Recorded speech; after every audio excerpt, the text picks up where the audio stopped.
Friends, good morning. आप सभी का एक बार फिर से स्वागत है आरती भजन गीत में। तो दोस्तों, ये भजन मैंने खुद से लिखा है। दोस्तों, यकीन ना हो तो अभी ये यूट्यूब पे या तो कहीं भी सर्च कर लीजिए, आपको ये भजन नहीं मिलेगा, क्योंकि मैंने अभी अपने चैनल पर भी इसको एक बार भी नहीं डाला है भजन को।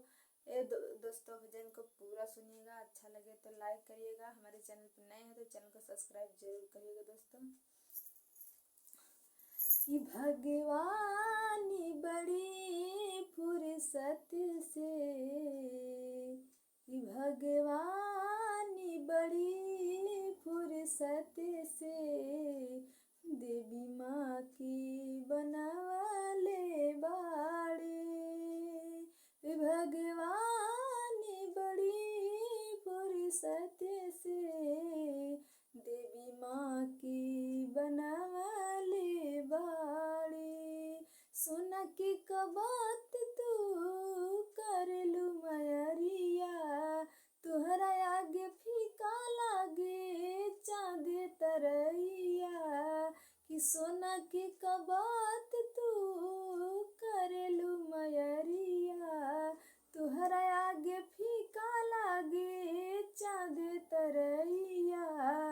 हीरा मोती तोहरा अंग अंग में लगवले बाड़े। भगवानी बड़ी फुर्सत से देवी माँ की बनवाले बाड़े। भगवानी बड़ी फुर्सत से देवी माँ की बनवाले बाड़े। कि तुहरा जयकारा माई गाँव गली गूंजेला, देव तो लोग भी माई हो तो हर पावे पूजेला। कि तुहरा जयकारा माई गाँव गली गूंजेला, देव तो लोग भी माई हो तो हर पावे पूजेला। कि असुरन के मारे खातिर तोहरा के भेजवले बाड़े। भगवानी बड़ी फुर्सत से देवी माँ की बनवाले बाड़े।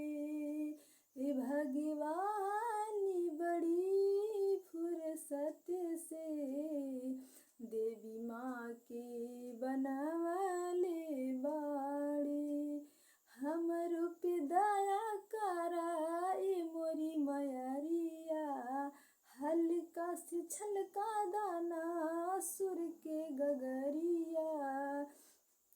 हमरो पे दया करा ए मोरी मयरिया, हल्का से छलका दाना सुर के गगरिया। तोहरा पे कितना दिन से आस लगवले बानी।